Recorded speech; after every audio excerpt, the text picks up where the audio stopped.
అంటే ఈ లోపల ఒక మెసేజ్ వచ్చింది, అన్నయ్య గారికి ఒంట్లో బాగోలేదు. భోపాల్ వెళ్ళినప్పుడు కొద్దిగా భోపాల్లో ఉండేవాడు, రిటైర్ అయిపోయాడు.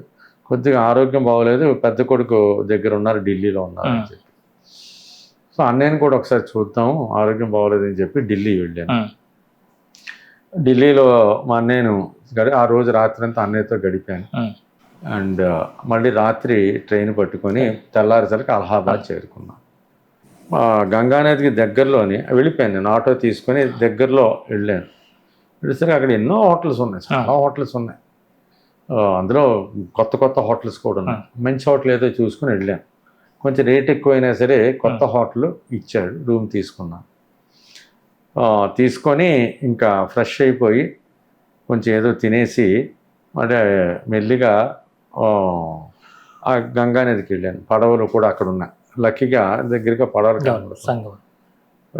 త్రివేణి సంగమం దగ్గరికి వెళ్ళి పితృదేవతలకు తర్పణ ఇవ్వచ్చని తెలుసుకొని ఫస్ట్ టైం వెళ్ళడం జరిగింది. సో ఆ పడవ పట్టుకొని సెంటర్లోకి వెళ్ళి త్రివేణి సంగమానికి వెళ్ళి అక్కడ పెద్ద 2-3 పడవలు కలిపేసి ఒక ప్లాట్ఫామ్ కింద తయారు చేస్తే అక్కడ దాకా వెళ్ళేసి మా పితృదేవతలకి తర్పణం సమర్పించి మనకి అక్కడే స్నానం, కొంచెం ఒడ్డుకు వచ్చి లోతులేంటే చోట స్నానం చేయమన్నాడు ఆయన. స్నానం చేసాను, చేసి మళ్ళీ హోటల్కి వచ్చి బట్టలు మార్చుకొని ఆటో మీద ఎక్కడైతే కుంభమేళ ఏర్పాటు చేశారో అక్కడ బయలుదేరడం జరిగింది. చాలా పెద్దది కుంభమేళ. అందరి సనాతన ధర్మం అంటే ఎలా ఉంటుంది అన్నది గురువుగారు తెలుసుకోవాలని నన్ను పంపించారేమో తెలియదు. వెళ్ళాను. ఎక్కడికి వెళ్ళాలంటే ఎక్కడ పెడితే అక్కడ గుడారాలు, అందరికీ గుడారాలు ఇచ్చారు. ఇస్కాన్ వాళ్ళకి ఇచ్చారు, సత్యసాయి సేవా సంస్థల వాళ్ళకి ఇచ్చారు, అండ్ వీళ్ళ అక్షరధామ్ వాళ్ళకి ఇంక చెప్పక్కలేదు. ఇండియాలో ఎన్నైతే ఆశ్రమాలు ఇవన్నీ ఉన్నాయో, పీఠాధిపతులు శృంగేరి శంకరాచార్య, కంచి పీఠాధిపతి, పూరి పీఠాధిపతి, వీళ్ళందరికీ పెద్ద పెద్ద గుడారాలు ఇచ్చారు. అండ్ ఇంకొక పక్క హిమాలయ యోగులకి గుడారాలు ఇచ్చారు. నాగాబాబాలు ఉన్నారు, హిమాలయ బాబాలు ఉన్నారు, ఎన్నో రకాల బాబాలు. కనీసం ఒక 3000 గుడారాల దాకా ఉంటాయని ఇన్ఫర్మేషన్ అయితే నాకు వచ్చింది. ఒకే పని ఉంది, గురువుగారు కలిసేంత వరకు తిరగడమే అని ఇలా తిరగడం మొదలుపెట్టాను. మంచినీళ్ళకి ఏం ఇబ్బంది లేదు, మంచినీళ్ళు ఎక్కడ పెడితే దొరుకుతున్నాయి. పర్టికులర్గా కంచి, శృంగేరి, పూరి ఇలాంటి పెద్ద పెద్దవి, ద్వారకా వాళ్ళు వీళ్ళందరూ కూడా పెద్ద పెద్ద టెంట్లు, ఎంతోమంది ఇస్కాన్ కానీ ఇది కానీ వాళ్ళు అన్ని సదుపాయాలు ఇస్తున్నారు, ఫ్రీగా భోజన ఏర్పాట్లు చేస్తున్నారు, ఎవరు వచ్చినా సరే భోజనం పెడుతున్నారు. ఎందుకంటే వీళ్ళు బాగా డబ్బుతో కూడుకున్న సంస్థలు కాబట్టి 30-40 రోజులు కూడా అందరికీ భోజనం ఫ్రీగా పెడుతున్నారు. అవన్నీ ముందు చూశాను పెద్దవాళ్ళని. పీఠాధిపతులు చాలామంది దగ్గరగా వెళ్ళాను. అదృష్టవశాత్తు 2-3 మాట్లాడడం కూడా జరిగింది. శృంగేరి పీఠాధిపతి గారితో, వాళ్ళతో, మన జయేంద్ర సరస్వతి గారితో కూడా మాట్లాడడం జరిగింది. సో తర్వాత సత్యసాయి గారితో కొంచెం అనుభవం ఉంది కాబట్టి మన దూరంగా సత్యసాయి వాళ్ళది కనబడింది, వెళ్ళాను. అక్కడే భోజనం చేశాను మధ్యాహ్నం. ఇంకెక్కడ చూసినా ఇంకా కూరలు, వంట వాసన, నెయ్యి వాసన, ఒక యజ్ఞాలు చేసేవాళ్ళు, యాగాలు చేసేవాళ్ళు అని మెల్లిగా ఈ నాగాబాబా హిమాలయాల వాళ్ళకి వచ్చాను.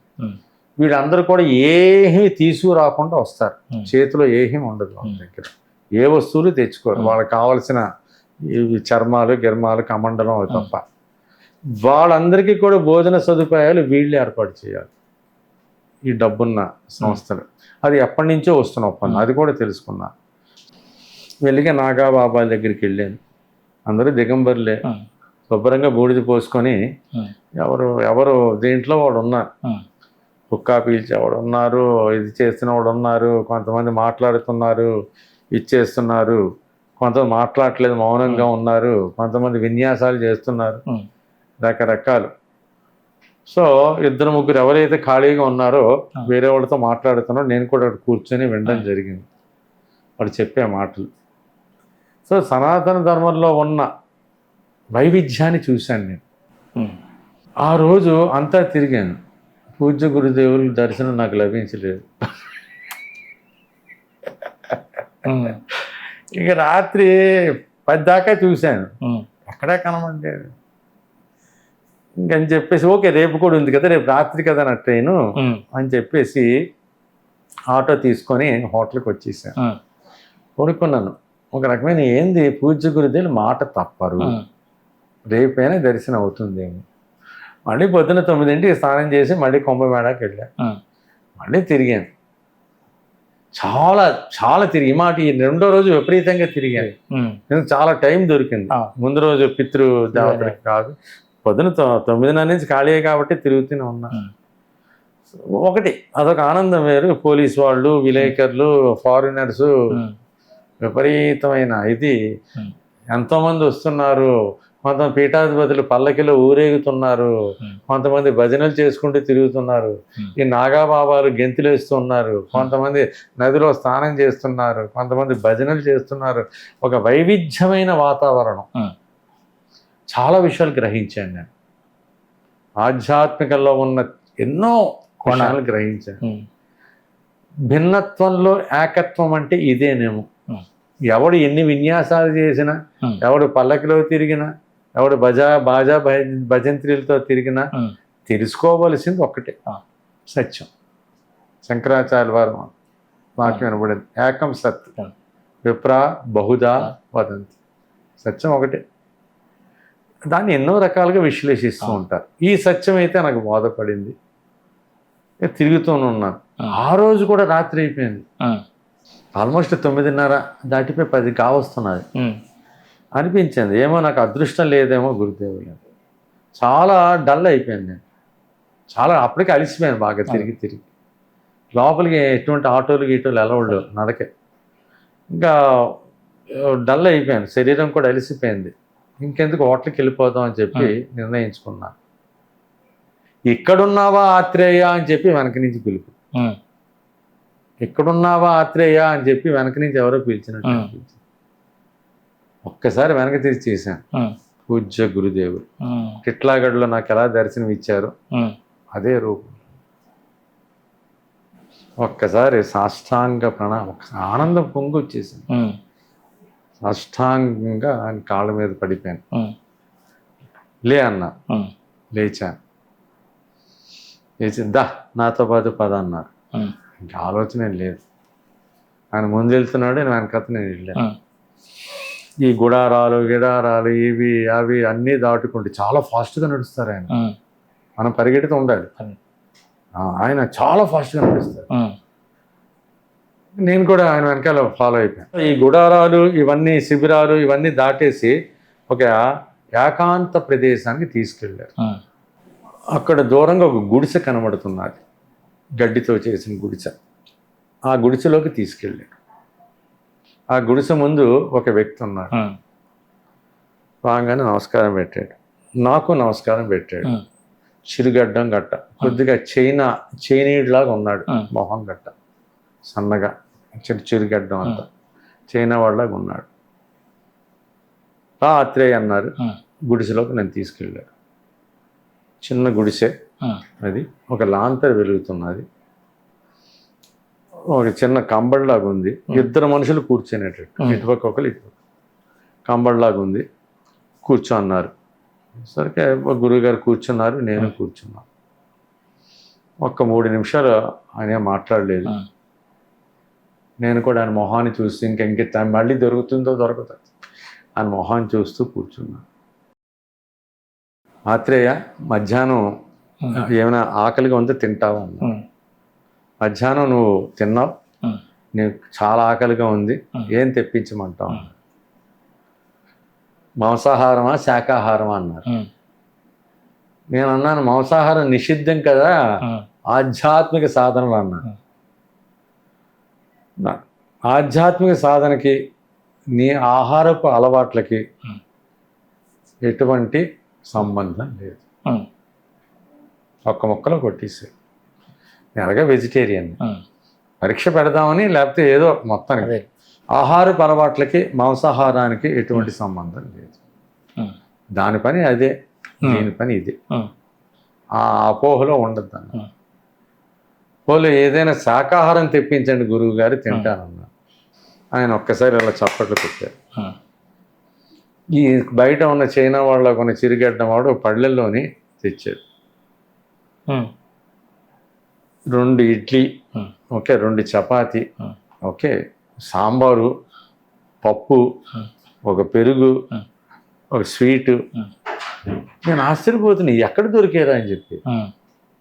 ఎక్కడో ఉంది, ఎక్కడి నుంచి తెచ్చేస్తాడు ఏదైనా, ఉడిపి హోటల్ ఉందా అన్నీ ఎక్కడ దొరికే, ఇవన్నీ ఎక్కడి నుంచి తెప్పించారని. తిను ఆత్రేయ అన్న. ఆయన ప్లేట్ పెట్టి గ్లాసులు మంచినీళ్ళు తెచ్చి నా పక్కన పెట్టారు. మళ్ళీ బయటికి వెళ్ళిపోయాడు తలుపేసి. నేను గాబగా తినేసాను. పూజ్య గురుదేవులు చూశాను ఒక్కసారి. ఆ మొహం దేదీప్యమానంగా వెలిగిపోతుంది. ఆయన శరీరము నీలి రంగు వర్ణంలోకి మారిపోయింది. నీలంగా మొత్తం శరీరం అంతా నీల వర్చస్సుతో నిండిపోయింది. వెనకాతల పెద్ద ఔర, దీర్ఘమైన ధ్యానంలో ఉన్నారు. ఒకసారి నేను నిలిచిపోయి అలాగుండిపోయాను. ఈ లోపల ఆ అబ్బాయి ఆయన రావడం చైనా వాళ్ళకి ఈ పళ్ళెము గ్లాసు పట్టుకెళ్ళాడు. నేను గురువుగారు అలా చూస్తూ ఉండి ఆటోమేటిక్ నాకు తెలియకుండా రెప్పలు వాలిపోయాయి. అలా ఎంతసేపు జరిగిందో తెలియదు, చాలాసేపు జరిగింది. తర్వాత టక్కున మెలకు వచ్చింది. ఎదురుగుండా పూజ్య గురుదేవులు చిరుమందహాసంతో నా చూస్తూ అంతా బాగుంది కదా అన్నారు. చాలా బాగుంది గురువు గారు అన్నారు. దాన్ని సవికల్ప సమాధి స్థితి అంటారు ఆత్రేయ అన్నారు. సవిల్క సమాధి స్థితి నాకు ప్రసాదించారన్నారు. సవిల్క సమాధి నువ్వు పొందావు, నువ్వు పొందింది ఏంటో చెప్పు. గురుదేవా, మిమ్మల్ని చూస్తూ నా కళ్ళు రెప్పలు పడిపోయి ధ్యానంలోకి వెళ్ళిపోయింది. ఆ ధ్యానంలో నాకు జరిగింది ఏంటంటే, నా చుట్టుపక్కల ఒక 3 కిలోమీటర్ల రేడియస్లో ఏం జరుగుతున్నదో నాకు తెలుస్తున్నది. ఆ నదిలో స్నానం చేస్తున్న నాగాబాబాలు అండ్ బయట రాత్రి కోలాహలం, పోలీస్ హెచ్చరికలు, ఈ మున్సిపాలిటీ వాళ్ళు వచ్చేసి అందరు క్లీన్ చేయడం మేడ ప్రదేశాన్ని. అండ్ ఆల్రెడీ అప్పటికే చాలామంది రేపటి భోజనానికి కావలసిన కూరలు తరుగుతుండడం.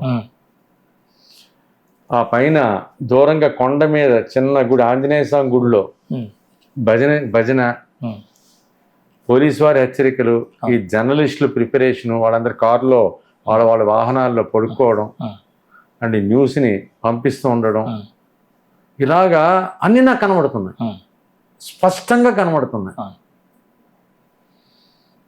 గురుదేవ, అన్నీ నేను చూడగలిగాను, ఇది ఎలా సాధ్యం అన్నా? దీన్నే సవికల్ప సమాధి స్థితి అంట. సాధనలో ఇది మొదటి స్థితి. అంటే గురుదేవ, ఇంతకన్నా మించిన స్థితి ఉందా అన్న? ఉంది ఆత్రేయ, దాని నిర్వికల్ప సమాధి స్థితి అంటారు. ఇది వికల్పంతో కూడదు, సవికల్ప స్థితి, వికల్పంతో కూడుకున్నది. సంకల్పము అంటే విల్, అప్పటి వరకు దీని గురించి నాకు ఐడియా లేదు. సంకల్పం అంటే విల్, నా కోరిక, అందుకే విల్లు రాసినట్టు అంటున్నాను. నా సంకల్పం అంటే నా విల్. వికల్పం అంటే వేరియంట్, దెర్ ఈజ్ వేరియంట్. ఆ వేరియంట్తో కూడుకున్నది సవికల్ప సమాధి. ఇంకా నిర్వికల్ప, ఆ వేరియంట్ కూడా ఉండదు, అదొక స్థితి ఉంది, దాని నిర్వికల్ప. ఇంకా నువ్వు చాలా సాధన చేస్తే ఆ స్థితిని నువ్వు తప్పగా పొందగలవు. ప్రస్తుతానికి సవికల్ప సమాధి స్థితిని కలిగిస్తున్నాను. ఆ నిర్వికల్ప సమాధి స్థితిలో ఏమవుతుంది గురుదేవా అని ప్రశ్నించాను. ఇప్పుడు నువ్వు చూస్తున్న 3-4 కిలోమీటర్ రేడియస్ కాదు, అప్పుడు నువ్వు నిర్వికల్ప సమాధి స్థితిలో విశ్వాన్ని అంతటినీ చూడగలవు.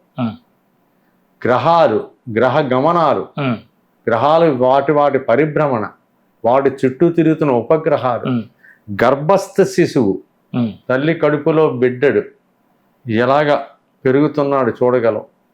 గొంగళీ పురుగు సీతాకోక చిలుకగా ఎలా మారుతున్నదో చూడగలవు. విత్తనం ఎలా మొలకెత్తుతున్నదో, భూమిని తన్నుకుంటూ ఎలా బయటకు వస్తున్నదో అది చూడగలవు. ఇంకా చూడలేనిదంటూ ఏమీ లేదు.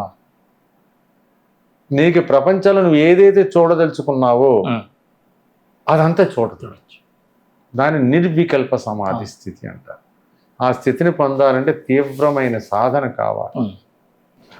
అందుకు నువ్వు చేసే కర్మలన్నీ కూడా నిష్కామంగా చెయ్యాలి. అందుకోసం నేను ఎప్పుడు నిష్కామం గురించి ఆయన క్లియర్గా చెప్పేశారు. నిష్కామ కర్మ వలనే చిత్తశుద్ధి కలుగుతుంది.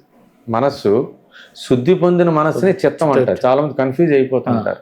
మనస్సు వేరు చిత్తం వేరు అనుకుంటారు. కాదు, శుద్ధి పొందిన మనస్సే చిత్తం. అవును, మనస్సు బుద్ధి చిత్తం. సో చిత్తశుద్ధి కలుగుతుంది. చిత్తశుద్ధి ద్వారా జ్ఞానం ఉదయిస్తుంది. జ్ఞానం ద్వారా విచారణ విశ్లేషణ చేయడం మొదలెడతావు. ఈ రెండు ఎప్పుడైతే చేసావో అప్పుడు విజ్ఞానంగా మారుతుంది, ప్రాక్టికల్ నాలెడ్జ్. ఈ విజ్ఞానాన్ని నువ్వు పెంపొందించుకుంటే అది ప్రజ్ఞానంగా మారుతుంది. ఎప్పుడైతే నువ్వు ప్రజ్ఞాన స్థితిలోకి వెళతావో ఆటోమేటిక్గా నీకు ఆత్మానుభూతి కలుగుతుంది.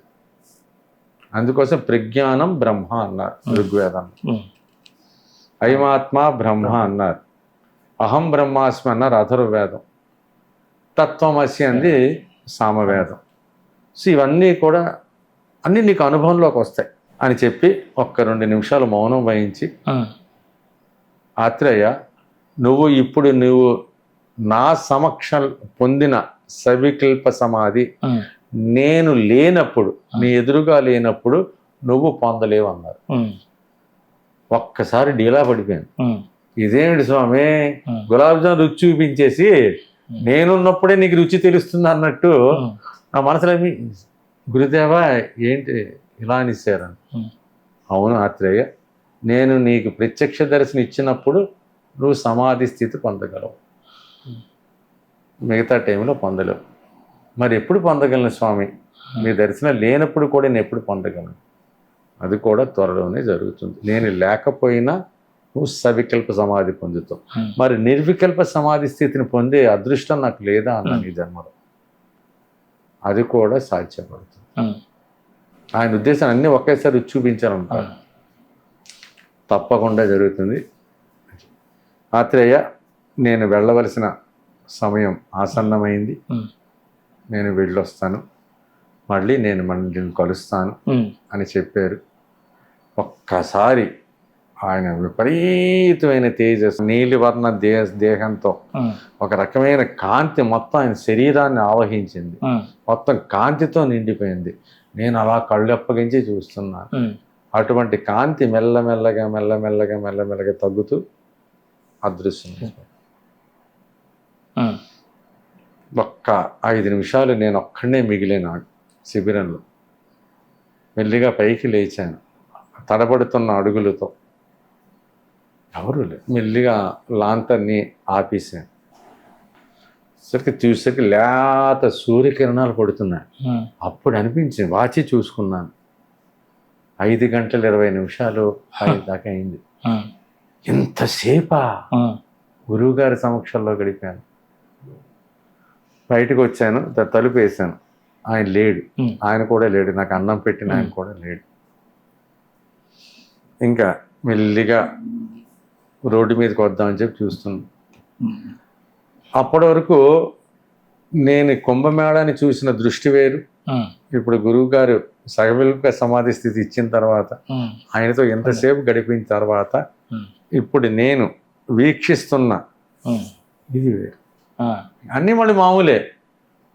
వీళ్ళందరూ పల్లకులు ఊరేగడం, వీళ్ళందరూ నృత్యాలు చేయడం, గంగా నదిలో స్నానాలు చేస్తున్న నాగాబాబా దిగంబరంగా గెంతుతూ ఉండడం, ఈ పీఠాధిపతులు అందరూ కూడా బాజులు, భజంత్రీలు, ఓహో ఓ పక్క కూరలు తరుగుతుండడం, ఒక మంచి వాసన రావడం, నెయ్యి వాసన, కొన్ని హోమాలు, యజ్ఞాలు. ఎవరు బిజీలో వాళ్ళు ఉన్నారు, ఎవరి బిజీలో వాళ్ళు ఉన్నారు. అప్పుడు అనిపించేది భిన్నత్వంలో ఏకత్వం అంటే ఇది. ఇంతకుముందు అనుకున్నాను, ఇప్పుడు నేను అనుభూతి పొందాను. గురు దర్శనం తర్వాత అనుభూతి పొంది చాలా ఆనందం వేసింది, చాలా ఆనందం వేసింది. అంటే వారిని చూసినప్పుడు మీకేం సందేహాలు వచ్చాయి కదండి? ఏదైనా అడుగుదాం, ఆయన దగ్గర చూసినప్పుడు సందేహాలు రావు. ఆ సమయంలో అడగవలసిన సందేహం ఒకటి అడిగాను. ఆయన సమక్షంలోనే సవికల్ప సమాధి పొందగలం అంటే ఏంటి గురుదేవా అడిగారు. త్వరలోనే అది సిద్ధిస్తుంది, నిర్వికల్ప సమాధి కూడా సిద్ధిస్తుంది అని అభయం ఇచ్చారు. అన్ని సంశయాలు పటాపంచలు అయిపోయాయి. ఏం అడుగుతాం? ఇంకా చిన్నపిల్లలాగా దేవుడు అంటే ఎవరు, ఎక్కడ ఉంటాడు, స్వర్గం ఉందా, నరకం ఉందా, దానికి ఏం చేయాలి, ఏ సాధన చేయాలి, ఇంకా గురు దర్శనం అయిన తర్వాత అన్ని సంశయాలు పటాపంచలు అయితేనే ఆ. వాడే అతనైన శిష్యుడు. ఆ. ఇంకా సంశయాలతో ఉన్నాడు అంటే ఎలా కుదురుతుంది? అవును. ఇంకా ట్రాన్స్ఫర్మేషన్ స్టేజ్కి వచ్చేయాలి. వచ్చి ఆ గురువు గారు రేపు పొద్దున మళ్ళీ నాకు ప్రత్యక్ష దర్శనం ఇచ్చినప్పుడు ఆ. ఆయన మాటలు ఇంకా గంభీరంగా ఉంటాయి. అవును. ఒక 2-3 మెట్లు పైన ఉంటాయి. అవును. దాన్ని గ్రహించే స్థితికి నేను వెళ్ళాలి. అవును. ఆ సందేహాలు ఆటోమేటిక్గా ఆయన నివృత్తి చేస్తారు. ఉమ్. తప్పకుండా నివృత్తి చేస్తారు. ఆయన ప్రత్యక్ష దర్శనం వల్ల పరోక్షంగానో సంసారం అనేది అయిపోతుంది. ఆ నమ్మకం అనేది నాకు పూర్తిగా కలిగిపోయింది. ఉమ్. ఇంకా నాకు అడగాల్సిన అవసరం కూడా లేదు. అలాగే తర్వాత దర్శనం తర్వాత నేను మళ్ళీ రావడం జరిగింది. ఉమ్. ఆ ట్రైన్ మిస్ అయిపోయింది. ఆ. కావాలని చేస్తాడు ఇవి ఆయన, తిన ఉండడు ఆయన. ఆ. అది పోయి ఉమ్. తెల్లారిదాకా అక్కడే ఉంచేసాడు. ఉమ్. మళ్ళీ రూమ్కి వచ్చాను. ఇంకొక రోజు ఎక్స్టెండ్ చేసుకున్నాను నేను.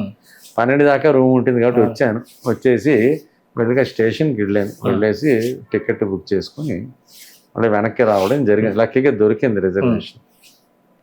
అంత బిజీలో కూడా ఇంకా చాలామంది కొన్నాళ్ళు ఉంటారు కాబట్టి రిటర్న్ కొంచెం ఈజీ అయిపోయింది. అవును. దొరికింది. సో అది చాలా పెద్ద అనుభవం నా జీవితంలో. అవును. అంటే ఆ గురు పాదాలను మీరు స్పర్శించారు. ఆయన ఫస్ట్ ఆయన కాళ్ళ మీద సాష్టాంగ నమస్కారం చేయంగా నా భుజాలు పట్టుకొని ఉమ్. అత్రేయ పైకిలే అని చెప్పారు. నాతో రా అన్నారు. ఉమ్. సో దర్శన, స్పర్శన, ఉమ్. ఆ గుడిసెలో సంభాషణ, ఉమ్. 3 కూడా 3 అనుగ్రహాలు ఆ రోజే ప్రసాదించి, ఆ రాత్రే ప్రసాదించి. ఉమ్. దర్శన, స్పర్శన, సంభాషణ ఒక అనుభవం కూడా కలుగు చేశారు. ఉమ్. కొంచెం నిరాశపరిచిన నా సమక్షంలో పొద్దున్న అనుభవాన్ని కలుగు చేశారు. ఉమ్. చాలా సంతోషం. అండ్ రావడం జరిగింది. మళ్ళీ ఎప్పుడు దర్శనమిస్తారు, అవును. ఎవరి చేత ఏ కబురు పంపుతారు ఆ. అన్నది అన్ని ఎదురు చూస్తూ ఉన్నారు. అది ఎదురు చూస్తూ ఉండేవాడిని. ఉమ్. అంటే వారు ఎక్కడైనా సరే అంటే ఒకసారి అయింది దర్శనము చిట్లాగట్లోని, రెండోసారి కుంభమేళ మీకు దర్శనం జరిగింది, రెండోసారి పొట్లం ఆహార ఆహార పొట్లంతో జరిగింది, తర్వాత కుంభమేళలో మనం దర్శనం చేసుకున్నారు. అంటే ఒక్కసారి ఈ దర్శనాలు జరిగిపోయినాయి, మనం చూసాము వారిని ప్రత్యక్షంగాను. ఇక్కడి నుంచి అవసరం ఉంది, ప్రత్యక్ష దర్శనం ఖచ్చితంగా కావాలి, ఇంకా ఇంకా కావాలి అనిపించిందా? లేదు ఎలాగైనా గురువులు నాతో పాటే ఉంటారని అట్లా అనిపించింది? అంటే ఫస్ట్ ఇనీషియల్ ఈ 3 దర్శనాల తర్వాత ఇంకా నాకు తనివి తీరలేదు. ఇంకా పర్సనల్గా కలుద్దాము, వ్యక్తిగతంగా కలుద్దాము, ఇంకా కొంచెం అజ్ఞాన జ్ఞాన మధ్యలో ఉన్నాను. అయిపోయింది కదా, ఇంకా నాతోనే ఉన్నారు అన్న అనుభవం రావాలంటే చాలా సాధన ఉండాలి. ఆ స్థితికి చేరుకోవాలి, ఆ తురీయ స్థితికి చేరుకోవాలి. చేరుకున్న తర్వాత ఇంక గురువు నాతోనే ఉన్నాడు, నాలోనే ఉన్నాడు, నా ఇంట్లోనే ఉన్నాడు. ఎప్పుడైనా మాట్లాడచ్చు. ఒక్కసారి నేను కళ్ళు మూసుకొని నాకున్న సందేహాలు వస్తే నాకు ఆటోమేటిక్ సమాధానం చెప్పే స్థితికి రావాలి. అంటే మీకు రేపు కుంభమేళలో దర్శనమిస్తారని ముందే మీకు ఉంది కాబట్టి, సమాచారం ఉంది కాబట్టి అక్కలకోట్లో వారిని ఫోటో తీసుకోవాలి, ఇంకోటి చేసుకోవాలి అట్లాంటిది లేదు. అసలు ఆలోచనే రాలేదు. నేను అడగలేదు. నాకు ఒక రూపంలో దర్శనం ఇచ్చారు. అందరికీ ఏ రూపంలో దర్శనం, చాలా మందికి ఇచ్చారు. ఆయన చాలా మందికి ఇచ్చి ఉంటారు. ఎవరికి ఏ రూపంలో దర్శనం ఇచ్చారో నాకు తెలియదు, కానీ చాలా మంది ఎక్కువగా కళ్ళు పైకి పెట్టుకున్న సమాధి స్థితిలోనే ఎక్కువ మంది ఫోటోలు కనబడతారు బాబాజీ గారు. కానీ నాకెందుకో మరి ఈ రకంగా దర్శనం ఇచ్చారు. నీలి రంగులో ఎంతో ఆర్ద్రమైన కళ్ళతో, ఎంత అందం అంటే అంత అందం. 32 ఏళ్ల వయసు దాడ్డా ఆయన. కుర్రవాళ్ళలాగే ఉంటారు. చిన్న టవల్ కట్టుకుంటారు, పైన వేసుకో, సూది ముక్కు, పల్చని పెదవులు, నవ్వుతే ఒక రకమైన అవతల వాడు ఇంకా కరిగిపోవాల్సింది. నాకెందుకు మన జ్ఞాన మార్గాన్ని నాకు బోధించారు కాబట్టి ఆ రకంగా నాకు దర్శనం ఇచ్చారు. యోగ సాధన చేసే వాళ్ళకి కళ్ళు పైకెత్తేసి దర్శనం ఇవ్వచ్చు, కానీ నాకెందుకో ఎప్పుడు దర్శనం ఇచ్చినా ఇలాగే దర్శనం ఇస్తున్నా, ఆ నీలికాంతి శరీర ఛాయతో.